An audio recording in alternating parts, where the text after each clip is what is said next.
So hello everyone and welcome back to my another exciting video of class 12 biology chapter biotechnology principles and processes. Chapter आपका different जो number है वो different हो चुका है, हो सकता है, लेकिन जो चैप्टर है वो सेम रहने वाला है।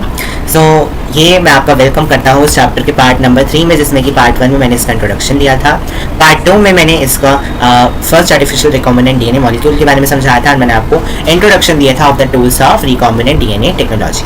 अब मैं वही टूल्स को जो कि है स्टार्ट करने वाला हूँ पार्ट नंबर 3 में। सो चलिए पार्ट 3 को फटाफट से स्टार्ट करते हैं। So let me pick any color first. Yes. So सबसे पहला जो टूल आता है वो क्या है? Cleaving enzymes. क्लीव मतलब they are use to break. देखिए यूज आप लोगों को पता होना चाहिए हर चीज़ का। It is use to break DNA molecules. क्या काम है इसका? तोड़ने का। क्लीविंग मीन्स क्लीन करना, ब्रेक कर देना ऑफ डीएनए मॉलिक्यूल्स। तो इसमें हम लोगों को 3 चीज़ें पढ़नी होती है। Number 1 exonuclease, number 2 normal endonuclease and number 3 restriction endonuclease, जो कि हमें हर जगह है रिस्ट्रिक्शन एंडोन्यूक्लियस के बारे में तो पढ़ना ही है। सो एक्सोन्यूक्लियस क्या करेगा? It will cut off the nucleotides from the terminal ends. Means अगर मान लीजिए कोई डीएनए है तो अगर मैं इसको कॉर्नर से कट करूँ तो क्या होगा? इस टाइम इस पर कौन काम कर रहा होगा? एक्सोन्यूक्लियस। वही एंडोन्यूक्लियस क्या करेगा? ये कट लगाया था any point with in a DNA. Endonuclease का काम क्या है? जैसे कि मान लीजिए एक डीएनए है तो इसमें ये किसी भी बीच में, कोने पे नहीं, बीच में किसी भी एक पॉइंट पे ये कट लगाएगा। तो अगर ये कट लगाएगा तो इसको हम क्या कहेंगे? बीच में कट लगाएगा तो उसको हम बोलेंगे एंडोन्यूक्लियस। इसका यहाँ पे लिखना चाहिए था at any point with in. ये लिखा हुआ already with in a DNA, means DNA के अंदर अगर ये कहीं भी कट लगाता है तो इसको एंडोन्यूक्लियस बोलेंगे। वहीं अगर टर्मिनल एंड्स पे, लास्ट कॉर्नर्स पे अगर कट लगता है तो उसको क्या, किसका काम हो रहा है इस टाइम? एक्सोन्यूक्लियस का। वहीं रिस्ट्रिक्शन एंडोन्यूक्लियस कहाँ पे काम करेगा? May cut only at a specific position. ये बहुत स्पेसिफिक होता है अपनी पोजीशन पे, ये देख के ही कट लगाता है। अगर इसको हम बोलेंगे कि आपको ATG C, ये ऐसे ही एग्जांपल के लिए मैं ले रहा हूँ, मैं बोल रहा हूँ इसको कि आपको T और G के बीच में ही कट लगाना है, तो ये स्पेसिफिकली वहीं पर ही कट लगाएगा। It can specific position within a DNA single stranded free ends of DNA which can form hydrogen bonds। अभी क्या कर देगा? जो सिंगल स्ट्रैंडेड फ्री एंड्स हैं डीएनए के वो फॉर्म कर जाएंगे क्या? हाइड्रोजन बॉन्ड्स फॉर्म कर जाएंगे विद अ कॉम्प्लीमेंट्री पर डीएनए सेगमेंट। मीन से क्या करेगा? ये बोलेगा एक कट यहाँ लगाओ और एक कट नीचे लगाओ। अगर मैं बोल रहा हूँ ATG से एग्जाम्पल है, हमें पढ़ना कोई और है जो कि भी आगे आएगा, लेकिन एग्जाम्पल के लिए अगर मैं बोलूँ GCAT,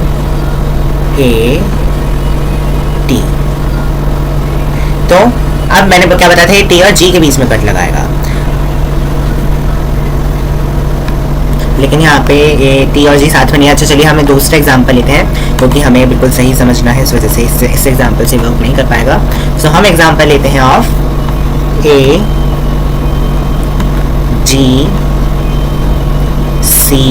एंड T। इस तरीके का एग्जाम्पल अभी आप नीचे भी पढ़ने वाले हैं, लेकिन फिलहाल के लिए यही वाला हम लोग एग्जाम्पल देख लेते हैं। देखिए अब इसका कॉम्प्लीमेंट्री नीचे क्या बनेगा? AGC and T। तो अब इसका एक कट में आपको बता देते हैं कट कहाँ लगाएगा? AGC and T। तो ये हमेशा कट कहाँ लगाएगा? G और C के बीच में। तो इसने यहाँ पे G और C के बीच में कट लगा दिया। अब यहाँ पे कहाँ कट लगाएगा? G और C के बीच में। अब क्या करा? यहाँ से इसने ये वाला पोर्शन जो था ये हटा दिया और यहाँ से इसने ये वाला पोर्शन जो था वो हटा दिया। अब क्या होगा? ये यहाँ पे कुछ ना कुछ जो कि हैं रह जाएंगे कॉम्प्लीमेंट्री, और यहाँ पे भी कुछ कॉम्प्लीमेंट्री पेयर्स रह जाएंगे। इस एग्जाम्पल में हमें नहीं दिख रहे, लेकिन अभी जब आप लोग और बड़े बड़े एग्जाम्पल देखेंगे तो उसमें हमें दिखेंगे। तो उन्हीं जो हमें कॉम्प्लीमेंट्री इधर उधर दिखेंगे वो दोनों क्या करेंगे? आपस में जुड़ के हाइड्रोजन के बॉन्ड्स बना लेंगे। इसका बहुत अच्छा डायग्राम अभी हम देखेंगे, एनसीईआरटी का ही डायग्राम है। लेकिन फिलहाल के लिए आपको क्या समझना है कि यहाँ से भी जहाँ से कट लगाएगा वहीं से आगे का सारा हट जाएगा पोर्शन, और जो इधर से जो बचा और इधर से जो बचा ये आपस में बॉन्ड्स बना लेंगे।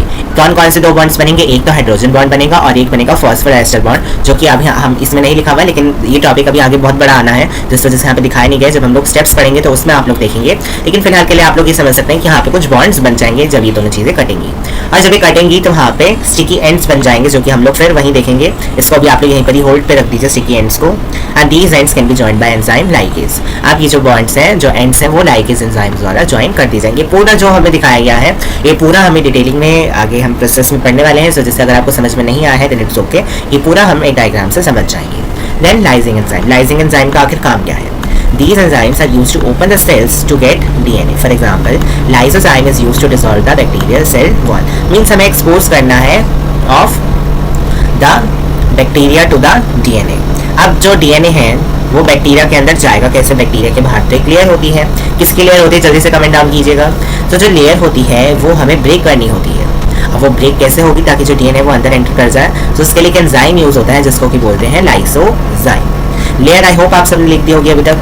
सो अगर आपका आंसर पेप्टिडोग्लाइकन था then you are absolutely correct. Peptidoglycan की बनी हुई होती है इसकी जो सेल वॉल है और वो ब्रेक कर दी जाती है बाय द एंजाइम लाइसोजाइम। सो इस तरीके से जो DNA है वो एंटर कर जाता है into the cell of bacteria. तो यहाँ पे एक एग्जांपल के थ्रू हमें समझाया गया है किस तरीके से लाइसिंग एंजाइम काम करता है। Now the turn comes for synthesizing, synthesize करना। So the here the enzymes comes reverse transcriptase and DNA polymerase. reverse transcriptase का काम क्या होता है? इनिशिएट करना of DNA replication used in the synthesis of complementary DNA strands on RNA templates. RNA की templates पे DNA की complementary का synthesize करना। और DNA polymerase का क्या काम है? used in the synthesis of complementary DNA strands on DNA templates. वहाँ पे किसकी templates थी? RNA की, और यहाँ पे किसकी template है? DNA की template है। सो ये दोनों आई थिंक आपको ये दोनों चीज़ें समझ में आ गई होंगी। ये तो हम मॉलिक्यूलर बेसिस ऑफ इनहेरिटेंस में ऑलरेडी पढ़ ही चुके हैं about the reverse transcriptase and DNA polymerase, और इनके फीचर्स भी हमने बहुत आराम से पढ़े हैं वहीं पर। Now the turn comes for the joining enzyme. These are used to cut the ends of double stranded DNA act as molecular glue. अच्छा, these are used to join. अब जब हम लोग काटेंगे DNA को तो हमें ग्लू भी तो चाहिए उस DNA को चिपकाने के लिए वापस। सो वो ग्लू का काम कौन करते हैं? Joining enzymes. इनको क्या बोलते हैं? Molecular glue. और इसमें हमें जो एंजाइम पढ़ना है उसका नाम क्या है? लाइगेज। अभी आप लोग सिर्फ चीज़ें देख रहे हैं कि हम लोग क्या क्या चीज़ें यूज़ करने वाले हैं। जब इनका हम लोग स्टेप में देखते हैं, स्टेप्स इनके हम लोग देखते हैं, तब आप लोगों को याद आएगा येस ये चीज़ हमने पढ़ रखी है और यही चीज़ अब यहाँ पे हम लोग यूज़ कर रहे हैं स्टेप बाय स्टेप।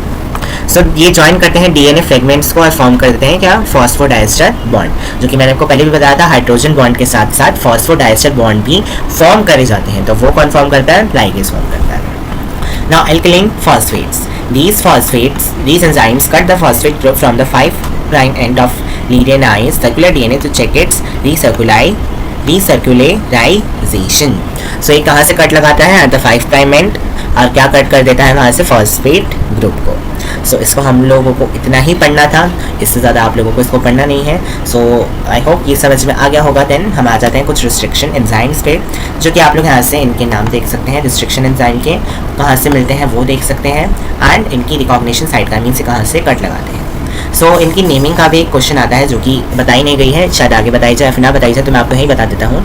इसकी नेमिंग होती है with the first generic name जो कि है RA। ए हमने कहाँ से लिया? यहाँ से। Then LU comes from this specific epithet. LU, दो वर्ड्स हम लोग यहाँ से उठा लेते हैं। एक वर्ड हमने लिया जेनेरिक नेम से, दो वर्ड हमने उठाया स्पेसिफिक एपिथेट से। एंड जो ये 1 है ये हम लोग रोमन में लिखते हैं इस तरीके से विद द नंबर, जो कि इस वाले जो कि सोर्स है या फिर इस बैक्टीरिया से हमने नंबर 1 पे ये वाला एंजाइम निकाला है, क्योंकि एक बैक्टीरिया बहुत सारे एंजाइम्स दे सकता है। सो जिससे नंबरिंग कर जाती है 1 2 3 4 डिपेंडिंग अपॉन कि इसने पहले नंबर पे कौन सा एंजाइम दिया, देन कौन सा दिया, देन कौन सा दिया। तो हमें यहाँ पे पढ़ने ही रिस्ट्रिक्शन एंजाइम है, सो जिससे आपको रिस्ट्रिक्शन एंजाइम्स के बारे में ही बताया गया है और रिकॉग्निशन साइट भी दी गई है। तो ये वही वाले आपको दिए गए हैं जो आपकी बुक्स में ऑफन यूज है या फिर इसके ही आपको क्वेश्चन रिलेटेड में आने वाले हैं। सो जिससे आपको ये सारे के सारे वीडियो को पॉज करके याद करने हैं, सो दैट इनमें आप लोगों को कोई भी कंफ्यूजन ना हो आगे जाके। अब आ जाते हैं हम लोग पैलिंड्रोमिक सीक्वेंस में। आज की वीडियो हम यहीं पर ही खत्म करने वाले हैं। विद द कॉम्प्लीमेंट्री DNA को भी हम लोग पढ़ लेंगे, एंड क्लोनिंग वेक्टर से हम लोग नेक्स्ट वीडियो में पढ़ने वाले हैं। पैलिंड्रोमिक सीक्वेंस क्या होते हैं? जो कि आगे से पीछे पढ़े या पीछे से आगे पढ़े सेम ही रहते हैं। जैसे नितिन देखिए इसका बहुत अच्छा एग्जाम्पल आता है।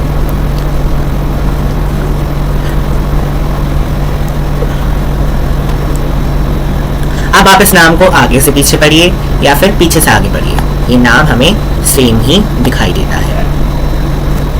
सो इस तरीके की जो चीज़ें होती है उसको हम लोग पैलिंड्रोमिक सीक्वेंस बोलते हैं, जिनको सेम रीड करा जाता है in the same direction. This sequence act as recognition sites. अब क्योंकि आगे से पीछे पीछे से आगे सेम है, इसलिए ये रिकॉग्निशन साइट बन जाती है फॉर द रिस्ट्रिक्शन एंडोन्यूक्लियस। कि अगर यहाँ से इस पे कट मारेगा तो यहाँ से ही इस पे भी कट मार देगा, और हमें अपना डिजायर्ड जो DNA का जो पीस है वो यहाँ से हमें कट के मिल जाएगा। मीन से चिपक जाते हैं, जुड़ जाते हैं जो बची हुई चीज़ें हैं, और हमें एक अच्छा खासा सीक्वेंस डिजायर्ड चीज है वो हमें देखने को मिल जाता है। हालांकि वो अभी हमें आगे पढ़ना है, इस वजह से यहाँ पे डिटेलिंग नहीं की जा रही है। जैसे कि ये देखिए 5 प्राइम से 3 प्राइम एंड की तरफ भी यहाँ हमें GAA-TTC देखने को मिल रहा है, और 5 प्राइम से 3 प्राइम अगर हम यहाँ से देख रहे हैं तो यहाँ भी हमें GAA-TTC ही देखने को मिल रहा है, क्योंकि ये कॉम्प्लीमेंट्री बन जाते हैं। तो चाहे आप इन्हें इस तरीके से पढ़िए चाहे इस तरीके से पढ़िए, आपको सेम ही पढ़ने में आएंगे। देन कॉम्प्लीमेंट्री DNA या फिर cDNA जिनको बोलते हैं, एक ऐसा DNA स्ट्रैंड जो कि फॉर्म हुआ हो फ्रॉम mRNA के बारे में आप लोग ऑलरेडी पढ़ चुके हैं, इस वजह से बताने की जरूरत है नहीं। जो ऐसा DNA जो कि mRNA से बनाया गया हो with the help of the enzyme reverse transcriptase, जो कि RNA में यूज होता है। पीछे अभी मैंने आपको पढ़वाया था इसके बारे में, ऊपर नहीं लेके चला मैं, लेकिन आई होप आपको याद होगा कि मैंने आपको पढ़वाया था कि रिस्ट्रिक्शन रिवर्स ट्रांसक्रिप्टेज जो है वो RNA में हेल्प करता है, RNA की टेम्पलेट से वो DNA का स्ट्रैंड बना देता है। सो वही चीज़ हमें यहाँ पे बताई गई है विद द कॉम्प्लीमेंट्री DNA या फिर cDNA। आई होप यहाँ तक की चीज़ें आप लोगों को समझ में आ गई होंगी। नेक्स्ट वीडियो में कंटिन्यू करेंगे क्लोनिंग वेक्टर से, एंड इसके बारे में हम लोग समझ जाएंगे। 3 ही चीज़ें हमें इसमें पढ़नी है क्लोनिंग वेक्टर्स में, वेक्टर्स, प्लाज्मिड एंड बैक्टीरियोफेज। सो यहाँ पर करके हम लोग फिर नेक्स्ट टॉपिक की तरफ प्रोसीड कर जाएंगे। मिलेंगे अपने नेक्स्ट वीडियो में। Till then good bye.